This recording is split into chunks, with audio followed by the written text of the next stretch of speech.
رجعنا. بدي اشتكي على اللي كان سبب باستشهاد أخي. نزلت أول ما قلت له للقاضي إنه أنا بدي اشتكي، طلع هيك بالورقة قال لي من 2012 وجايتيني هلا، سقط الحق بالتقادم، ليش ما اشتكيتي بوقتها؟ قلت له حضرتك قاضي هلا اليوم، بس أنا كنت فيني اشتكي على أيام النظام. أنا اسمي هيلين عكو من أكراد القامشلي، خلقت وربيت بالشام بركن الدين، ما طلعت منها لوقت اعتقالي، كانت أطول مدة بطلع فيها برات ركن الدين. أنا معتقلة، ابنة معتقلة ل4 مرات، أخت لمعتقل مدة 7 سنين، وأخت لمعتقل من 2012 للتحرير لتأكدنا من استشهاده. زوجة لمعتقل كمان ل4 مرات. من مهجرين برزة، طلعت تهجير بباصات برزة على إدلب، ومن إدلب ما زبطت معي العيشة هنيك، صار في ضغوطات لدرجة التهديد بالموت، فاضطريت إني أطلع على تركيا من هنيك. رجعت بعد التحرير. مباشرة، تركت كل شيء أسسته هنيك ب8 سنين، جبت عيلتي بعد كل الاستقرار اللي كانوا عايشينه، مأمن لهم كل ظروف الحياة، جبتهم لهون لتحت الصفر ب100 درجة، على مبدأ أنه نحن راجعين على بلدنا. رجعنا للتشبيح من أول وجديد بطريقة ما، بطريقة أول صدمة أنا صدمتها هون بالبلد، طبعا بعد ما رجعت والإيجارات غالية وما حدا بيحواك وناس بايعة بيتك، اللي انقصف 3/4 طبعا راح. قلنا معلش ندبر حالنا بغرفة وشوي شوي بنعمر بلوكة ورا بلوكة وبنرجع للبيت. رجعنا. بدي اشتكي على اللي كان سبب باستشهاد أخي.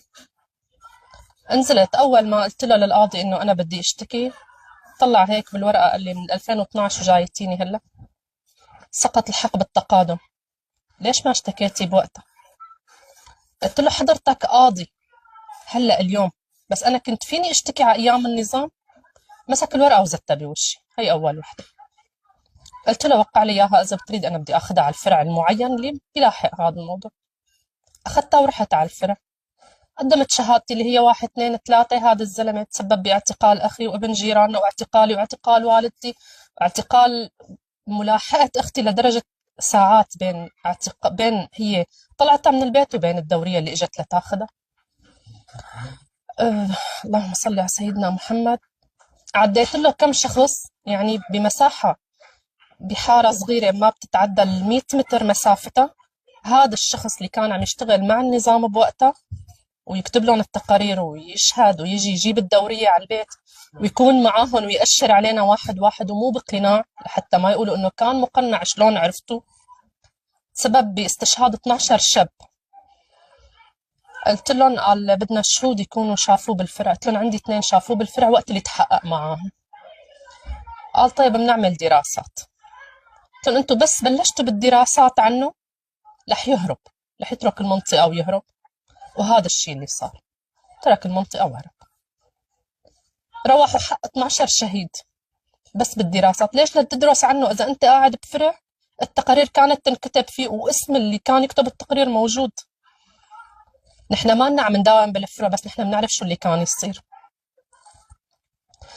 راحت هاي القصة. جينا للثاني يلي كان نصب مبلغ 2,000,000 بفترة اعتقالي على أساس إنه يطالعني وعلى أساس إنه يحولني وعلى أساس إنه خلص هو حيطالعني وحأنفذ أنا من هاي القصة وتنلغى الإضبارة كلياتها.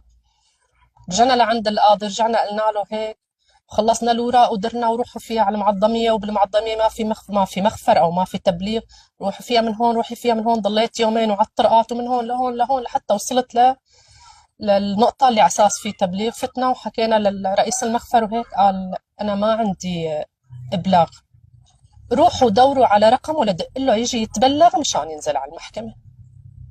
أكلنا الصدة الثانية من حكومتنا يلي هي سيف بظهرنا. رجعنا بلعناها وقعدنا قلنا خلاص ما عاد حدا يقرب علينا ولا عاد بدنا حقنا. بصراحة يعني أنا عم بفتح شباكي الصبح بلاقي العوايني اللي كانوا كاتب التقرير فيني مقابل بيتي. رحت بدي اسوي جواز سفر وارجع اطفش، خلص ما عاد بدي.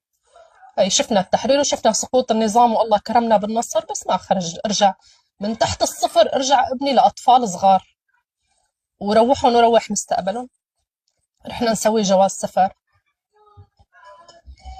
العنصر اللي كان على أيام النظام وكان يشبح وياخذ 400 و500 دولار لجيبته كرمال يطلع لي جواز سفر لأحد الثوار، لأنه أنا كنت أقدر أطلع من برزة وأنزل، بس هن ما كانوا يقدروا قبل اعتقالي طبعا. هذا الكلام نفسه قاعد بنفس المكتب وبده نفس الشيء بيطلع لي جواز سفر، بس بده المبلغ الفلاني اللي أنا يعني بدي بيع واحد من أولادي لأطلع جواز سفر لإلي ولزوجي ولبنتي، يعني بدي بيع واحد منهم لأطلع للثاني. كانت الصدمة الثالثة بالحكومة الحالية، بلعناها وعادنا، قلنا خلاص كان الله يحب المحسنين. يعني الأصعب من إنه الحكومة الحالية لربما موقعة سلم أهلي، عندهم شيء عم يشتغلوا بطريقة معينة تحت أسس معينة. الثوار اللي كنت أشتغل معاهم والتنسيقية اللي كنت أشتغل معاها والناس اللي كنت أشتغل معاهم ما كانوا يسألوني أنت شو دارسة، وتقتحموا المبالغ المالية وخبيهم من الحواجز وانزل واطلع لمسافات مشي مثل هون. تخيل أنت عم تمشي من ركن الدين الأفران ابن العميد لآخر فيلات المزة الشرقية مشي مشان ما أمرق من على حاجز. كنت خبي المصاري والبس مشد حمل واطلع وانزل مشان العنصر اللي يشوفني يفكرني حامل ما حيفتشني. يعني ممكن شرطية هيك تعمل، أما أكتر من هيك ما حتفتشني، ما حيخطر له إنه تمسك مشد الحمل. ودي المصاري وجيب المصاري، جيب الدعم، قدم لهم، أعمل ساوي. اليوم لما بتصير مؤتمرات، بصير تكريم، بصير شيء، بدهم مثقفين ودارسين، بدهم أكاديميين. ليش أنا وقت قعدت بالدولاب قعدته مثلي مثل الشاب؟ ليش الكهرباء لهلا بجسمي؟ ليش لحد اليوم أنا كليتي اليسار مو شغالة؟ كرمال اليوم تقلي أكاديميين ولا كرمال اليوم تقلي سقط بالتقادم؟ إذا نحن قدمنا هذا الشيء مو منة منا نحن ولا رياء، بس شو مستنين لسه؟ معناتها الدولة رجعت، البلد رجعت للشبيحة اللي كانوا عم يشبحوا بوقتها. ليكم بوشنا الصبح وظهر ومساء. بطلع من بيتي بصادف واحد منهم بصير برجف، ولادي شو بدهم يعملوا؟ ابني عم يوعى من ايدي، كل ما بمسكه بيوعى بالطريق. ماما ليش ما عم تقدري تمسكي ايدي؟ من الكهرباء. قال له شو اقول له؟ شو احكي له؟ زوجي عنده تشوهات بوشه، صار من الضرب والتعذيب، صار عنده كسر بالعمود الفقري ومضطر يقعد على ماكينة الخياطة ويشتغل لأنه ما في شغل تاني. كنت بإيد تحنيك أنا غريبة ومعلش أتعرض للعنصريات اللي كنت عم بتعرض لها. إذا بدي أتعرض لها اليوم من ابن ثورتي خليني أتعرض لها من الغريب أشرف لي. إذا أنا اليوم ما قادرة أروح على الدكتور، أنا اليوم ما قادرة، أنا ماديا ماني قادرة أروح أتعالج. أنا صار لي سنة وشهر هون، أولادي عم يشتغل فواكه ما عم بقدر أجيب لهم إياها، ما في شغل. نحن أبناء الثورة كلياتنا تهمشنا. كنت مازال هيك خاطرت بحالي وركبت بمركب وطلعت على ألمانيا وجمعت كم ألف دولار ورجعت فيهم. كنت طلعت حملت لي علمين ببرلين وعملت فيهم ثورة، ورجعت اليوم مع إثبات إني أنا ليكني كنت ببرلين ودرست لغة ألمانية فبيوظفوني. يعني بأي حق، بأي عدل، بأي قانون، بأي كتاب، بأي دين هذا الشيء بصير؟ أنا ماني طالبة وظيفة ولا طالبة راتب شهري. أنا أكثر ما كنت شيء طالبته كنت متمنية إني أرجع ويكون أخوي عايش بسجن، ما يطلع مجنون فائد عقله مشلول. معلش، حتى بعد ما تأكدت من استشهاده ونزلت عملوا لنا قبر الجندي المجهول، معلش بنروح كلياتنا بنبكي عليه. أنا ما عندي قبر روح أبكي عليه، ما عندي مكان روح أشكي له، ما عندي مكان إلا الشاب اللي خبيته ببيتك مع قاذف ال14 وشافك الجار وراح شكى عليك يا أخوي. اليوم هو قائد ببلد برا وعم يصور ويبعت وانت ميت وامك مهمشة. مالي قادرة اخذ على دكتور القلب، ما عندي مكان روح الا تعال اسمع شو عم يصير فينا. تعال شوف بيتك اللي فتحته لرفقاتك اللي كلهم صاروا قادات، عدم مين صاروا قادات.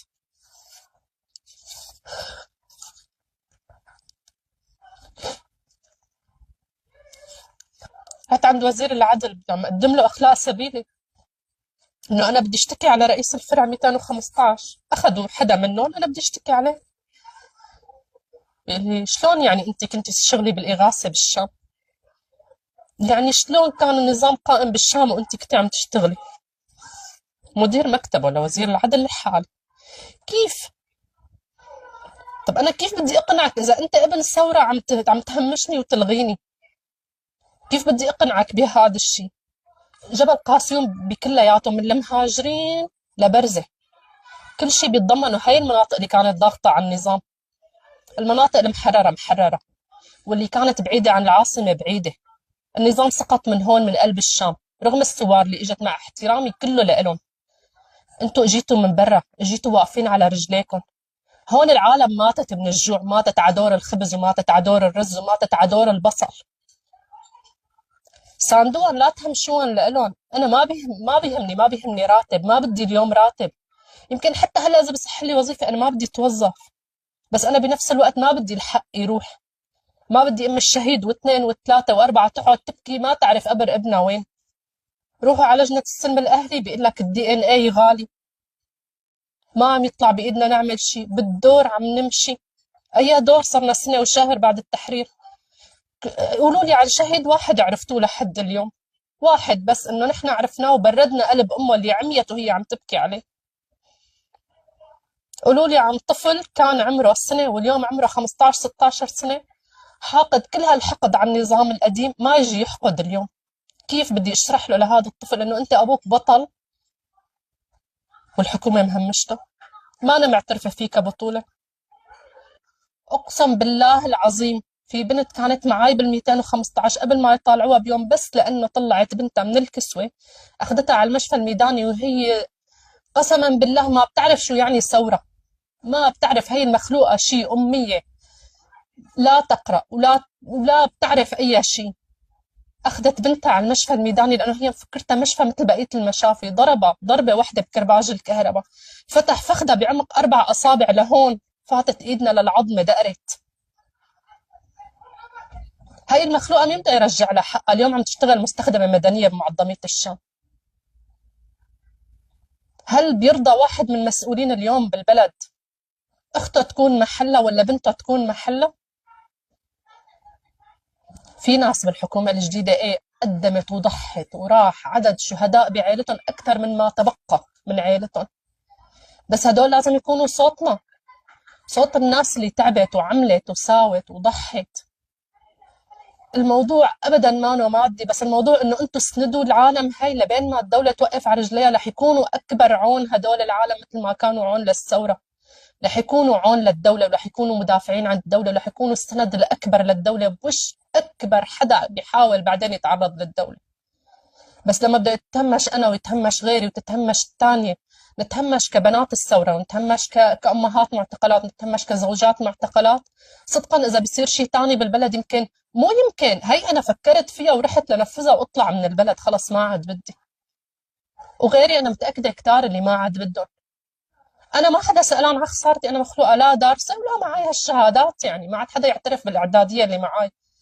بس في غيري الدكاترة اللي ما عم يرضوا يرجعوا، اللي كنا نشتغل مع بعضنا، أطباء بلا حدود صرت متواصلة مع كذا طبيب وطبيبة منهم، ما بدكم ترجعوا على البلد. البلد بحاجة لأطباء، بحاجة لمهندسين، بحاجة لمحامين، بحاجة لمترجمين، لناس مثقفة.